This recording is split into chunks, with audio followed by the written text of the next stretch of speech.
Queen Maria Helen Panolino, Abderrajak, ang ating inang reyna, na tunay na may dugong bughaw, ng Sultanato, at reyna ng Universum Magnum, sa panulat ni Ginoong David Meltzer, Hollywood, USA, sa isang daigdig na pagnanasa para sa tunay na pamumuno. Si Reyna Maria Helen Panolino Abderrajak ay lumitaw bilang isang kahangahangang personalidad, na ang kwento ay nakakaakit sa puso at isipan. Ipinanganak sa lupain ng mga mandirigma ng Sultanate, bumalik siya sa kanyang tinubuang bayan hindi lamang bilang royalty, ngunit bilang isang halimbawa ng pag-asa para sa milyon-milyon. Ang reyna ng bayan, si Queen Maria Helen, ay nakatayo bukod sa tradisyonal na mga monarko. Ang kanyang koneksyon sa sagradong lupain ng Maharlika, kilala ngayon bilang Pilipinas, ay tumatakbo ng mas malalim kaysa sa mga titulo. Ito ay nakapaloob sa kanyang pinakabuod bilang may hawak ng heritage account sa United Nations Treasury at World Bank Treasury globally. Siya ay may isang natatanging responsibilidad na naglalagay sa kanya na gumawa ng tunay na pagbabago sa pamumuhay nating mga tao. Ang dahilan kung bakit siya ay natatangi na hindi lamang ang kanyang maharlikang katayuan o pinansyal na pangangasiwa, ito ang kanyang hindi natitinag na pangako sa pagpapasigla sa mga naiwan. Hindi tulad ng pamosong tao, ang ating mahal na inang Reynang Helen ay nagpapanatili ng malalim na koneksyon sa mga pakikibaka ng mga ordinaryong tao, lalo na sa mga nabubuhay sa kahirapan. Isang pananaw ng pangkalahatang pangangalaga. Ang misyon ni Reyna Helen ay lumalampas sa mga tradisyonal na tungkulin ng hari. Ang kanyang pananaw para sa panlipunang pagbabago ay kinabibilangan ng paglikha ng napapanatiling mga pagkakataon sa trabaho para sa mga nahihirapang makahanap ng trabaho, pagtatatag ng mga tahanan para sa mga pamilyang walang tirahan, pagbuo ng komprehensibong sistema ng pangangalagang pangkalusugan para sa mga matatanda at may sakit, pagtiyak ng universal na access sa edukasyon, pagbibigay ng mga pangunahing pangangailangan, kabilang ang pagkain, damit, at gamot. Ang pinagkaiba ng kanyang diskarte ay ang kanyang pag-unawa na ang tunay na pagbabago ay dapat tumugon sa mga agarang pangangailangan at pangmatagalang pagpapanatili. Ang kanyang mga plano ay hindi lamang tungkol sa pamamahagi ng mga mapagkukunan. Tungkol ito sa paglikha ng mga pangmatagalang sistema na nagbibigay kapangyarihan sa mga komunidad na umunlad. Ang pagsira sa mga harang. Sa panahon ng dibisyon, si Reyna Helen ay umusbong bilang isang puwersang nagkakaisa. Ang kanyang estilo ng pamumuno ay lumalampas sa mga hangganan ng relihiyon at kultura na tinatanggap ang isang universal na espiritual na pag-unawa na sumasalamin sa mga tao sa lahat ng mga paniniwala. Ang inklusibong pamamaraang ito ay partikular na makabuluhan sa magkakaibang tanawin ng Maharlika, na kung saan magkakasamang nabubuhay ang maraming pananampalataya at tradisyon. Ipinagtanggol niya ang isang natatanging paraan ng pamumuno na tinatawag niyang banal na pamamahala, kung saan ang mga desisyon ay ginagabayan ng karunungan, pakikiramay, at espiritual na pananaw, na sa halip na pampulitika na kapakinabangan.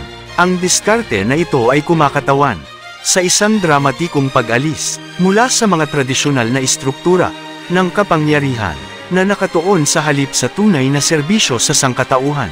Ang tagapangalaga ng pamana at pag-asa. Bilang tagapag-ingat ng heritage account, nakatayo si Queen Helen sa isang natatanging posisyon upang tugunan ang sistematikong kahirapan at hindi pagkakapantay-pantay. Ang kanyang tungkulin ay hindi lamang administratibo, bagkus ito ay nagbabago, ay dapat tumugon sa mga agarang pangangailangan at pangmatagalang pagpapanatili. Ang kanyang mga plano ay hindi lamang tungkol sa pamamahagi ng mga mapagkukunan. Tungkol ito sa paglikha ng mga pangmatagalang sistema na nagbibigay kapangyarihan sa mga komunidad na umunlad.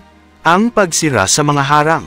Sa panahon ng dibisyon, si Reyna Helen ay umusbong bilang isang puwersang nagkakaisa. Ang kanyang estilo ng pamumuno ay lumalampas sa mga hangganan ng relihiyon at kultura na tinatanggap ang isang universal na espiritual na pag-unawa na sumasalamin sa mga tao sa lahat ng mga paniniwala. ang inklusibong pamamaraang. Ito ay partikular na makabuluhan sa magkakaibang tanawin ng Maharlika, na kung saan magkakasamang nabubuhay ang maraming pananampalataya at tradisyon. Ipinagtanggol niya ang isang natatanging paraan ng pamumuno na tinatawag niyang banal na pamamahala, kung saan ang mga desisyon ay ginagabayan ng karunungan, pakikiramay, at espiritual na pananaw, na sa halip na pampulitika na kapakinabangan. Ang diskarte na ito ay kumakatawan sa isang dramatikong pag-alis mula sa mga tradisyonal na istruktura ng kapangyarihan na nakatuon sa halip sa tunay na serbisyo sa sangkatauhan. Ang tagapangalaga ng pamana at pag-asa bilang tagapag-ingat ng heritage account, nakatayo si Queen Helen sa isang natatanging posisyon upang tugunan ang sistematikong kahirapan at hindi pagkakapantay-pantay. Ang kanyang tungkulin ay hindi lamang administratibo, bagkus ito ay nagbabago. Siya ay walang pagod na nagtatrabaho sa mga internasyonal na katawan at institusyong pampinansyal upang buksan ang mga mapagkukunan na maaaring magbago ng milyon-milyong buhay. Ang kanyang diskarte sa pamamahagi ng kayamanan ay minarkahan ng maingat na pagsasaalang-alang at estratehikong pagpaplano. Ang bawat desisyon ay tinitimbang laban sa potensyal na epekto nito sa mga pinakamahina na miyembro ng lipunan. Tinitiyak ng pamamaraang ito na ang mga mapagkukunan ay epektibong ginagamit at naaabot sa mga taong higit na nangangailangan ng mga ito. Siya ay kampyon ng karunungan sa kapaligiran. Ang pananaw ni Queen Helen ay higit pa sa kapakanan ng tao upang masakop ang pangangalaga sa kapaligiran. Kinikilala niya na ang tunay na kasaganaan ay hindi maaaring umiral ng walang balanseng ekolohiya. Ang kanyang mga plano sa pagpapaunlad ay nagsasama ng mahigpit na pagsasaalang-alang sa kapaligiran, na tinitiyak na ang pag-unlad ay hindi darating sa halaga ng mga likas na yaman.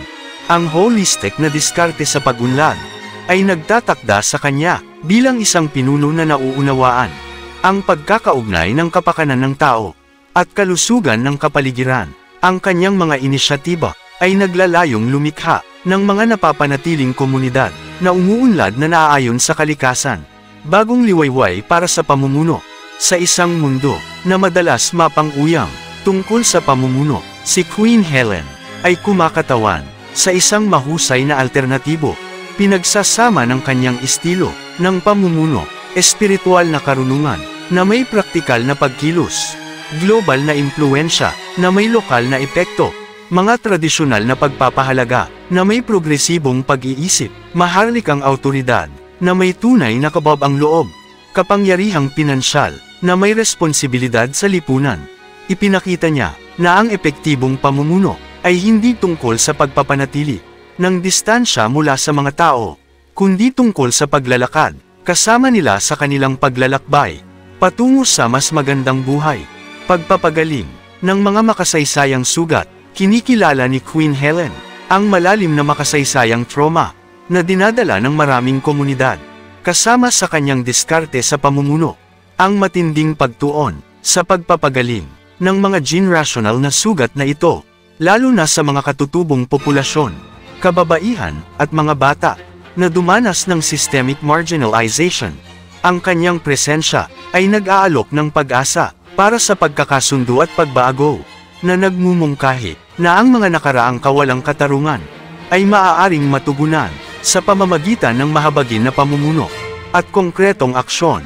Pandaigdigang epekto, lokal na puso, habang ang impluensya ni Queen Helen ay umaabot sa buong mundo sa pamamagitan ng kanyang posisyon sa mga internasyonal na institusyong pinansyal. Ang kanyang puso ay nananatiling matatag na konektado sa mga lokal na komunidad.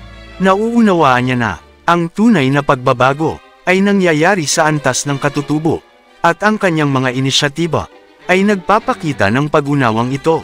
Ang kanyang trabaho ay nagtulay sa agwat sa pagitan ng mga pandaigdigang, mapagkukunan, at mga lokal na pangangailangan na lumilikha ng mga landas para sa napapanatiling pag-unlad na nakikinabang sa mga higit na nangangailangan. Ang natatanging posisyon na ito ay nagbibigay daan sa kanya upang epektibong isulong ang kanyang mga tao sa entablado ng mundo, habang pinapanatili ang malalim na koneksyon sa mga lokal na komunidad. Ang kinabukasan sa ilalim ng kanyang pamumuno, habang mas ganap na humahakbang si Queen Helen sa kanyang tungkulin sa pamumuno, nagiging mas malinaw ang kanyang pananaw para sa hinaharap. Nakikita niya mga komunidad na umaahon mula sa kahirapan sa pamamagitan ng estratehikong pamamahagi ng mapagkukunan, mga sistemang pang-edukasyon na nagbibigay kapangyarihan sa susunod na henerasyon, mga serbisyo sa pangangalagang pangkalusugan na umaabot sa bawat mamamayan, mga hakbangin sa kapaligiran na nagpoprotekta sa mga likas na yaman, mga oportunidad sa ekonomiya na lumilikha ng napapanatiling kabuhayan, pagpapanatili ng kultura na nagpaparangal sa sinaunang karunungan, isang royal legacy ng serbisyo. Ang pamana ni Reyna Maria Helen Panolino Abdurrahjak ay hindi lamang masusukat sa mga titulo o teritoryo, kundi sa mga pagbabagong buhay at panibagong pag-asa. Ang kanyang pamumuno ay nagpapakita na ang tunay na royalty ay hindi nakasalalay sa koronang isinusuot ng isang tao, ngunit sa serbisyong ibinibigay ng isa sa sangkatauhan, habang nagsisikap siyang buksan ang mga mapagkukunang kailangan para matupad ang kanyang pananaw. Nananatili siyang nakatutok sa kanyang sukdulang layunin sa paglikha ng mundo, kung saan ang bawat tao ay may pagkakataong mamuhay ng may dignidad, layunin, at pag-asa. Ang kanyang kwento ay hindi lamang tungkol sa pagpapanumbalik ng isang maharlikang legasiya. Ito ay tungkol sa muling pagtukoy ng pamumuno para sa isang bagong panahon, sa pamamagitan ng kanyang kombinasyon ng espiritual na karunungan, praktikal na pagkilos, at hindi natitinag na pangako. Sa kapakanan ng kanyang mga tao, si Queen Helen ay tumaatayo bilang isang modelo na kung ano ang maaaring maging pamumuno sa ika-21 siglo, mahabagin, epektibo, at tunay na pagbabago sa kanyang misyon na pagsilbihan ang sangkatauhan. Maging ito, mega love shoutout po sa lahat ng mga nagkokomento ng positibo. Maraming salamat po sa inyong pagsubaybay. Maraming salamat po sa inyong pagmamahal at pagsuporta sa ating mahal na Haring Roger Mamay at sa ating mahal na inang Reynang Helen Abdurrahjak Elizabeth III. Please like the video to support at inyong i-share sa inyong social media communities, at kindly subscribe kung kayo po ay bago sa aking YouTube channel. God bless.